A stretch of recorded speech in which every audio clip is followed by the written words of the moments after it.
Janet Jackson sings about control, but some people in her circle worry she's handing it over to someone else. Amid the fallout from her comments about Kamala Harris' race and her camp's chaotic attempts to manage the situation, insiders are pointing fingers at her brother and manager, Randy Jackson.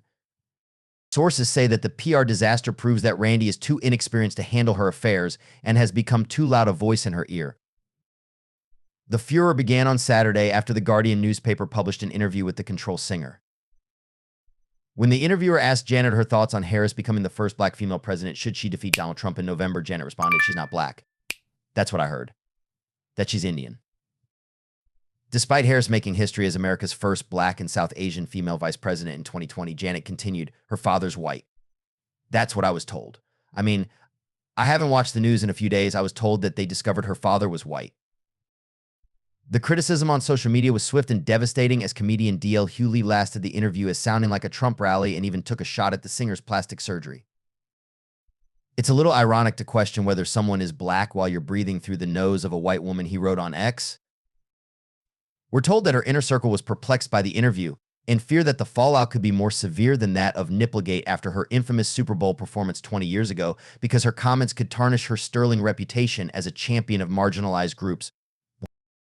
The Rock and Roll Hall of Famer has tackled social issues such as homophobia, female empowerment, and racism in her work, and her trademark tune calls for the world to unite behind music. "How can she sing about Rhythm Nation and make comments like that?" said an insider. "It doesn't even sound like her. She's so methodical. I don't know what made her do this." The source adds that Jackson, who lives in London, doesn't really watch the news anymore. She does live in a bubble, they added. We're told Janet learned of the outrage while partying with her crew, including designer Christian Siriano, in Paris. Janet and Randy's attitude was to just let it blow over. They weren't planning to address it, another source told us. Meanwhile, a man named Mo El-Masri, claiming to be her manager, issued an apology on her behalf to BuzzFeed, only for her rep to walk it back in Variety and declare El-Masri doesn't work for Janet.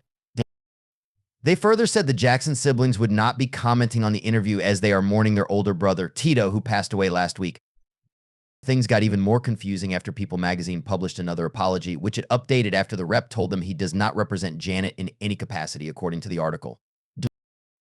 El-Masri later alleged Janet and Randy fired him after attempts to improve her image in front of public opinion and her fans, and this is something I do not deserve.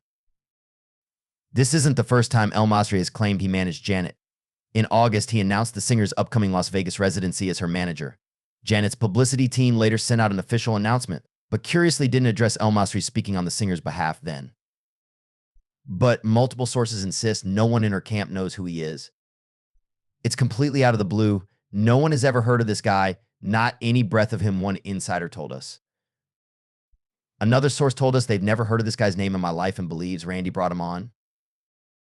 Randy's sabotaging her legacy because he's not savvy. She's giving Randy control, and no one understands how he's managing her when he's never had a career. She pays for everything they claimed. They further told us Janet listens to Randy, who is a Trump supporter and conspiracy theorist. Janet's bubble is small, and she listens to Randy. She does peddle in conspiracy theories, they added. Janet spoke about Randy as her manager in the interview and explained he's the reason she hasn't released new music. She announced her Black Diamond album and tour before the COVID lockdowns began in 2020, but never released the record. When asked about the tossed album, Janet told The Guardian, "I feel so badly about that. I have recorded a lot of music that's just sitting on the shelf. I went to my brother Randy, and I think he's just waiting for the opportune time." Sources, however, told us Janet doesn't have enough material for a new album and hasn't recorded in the studio since before the pandemic.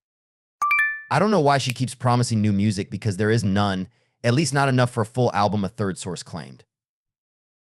In the meantime, Janet is closing out the second leg of her Together Again tour in London and preparing to return to Las Vegas for a new residency at the end of the year. Jackson's rep did not comment.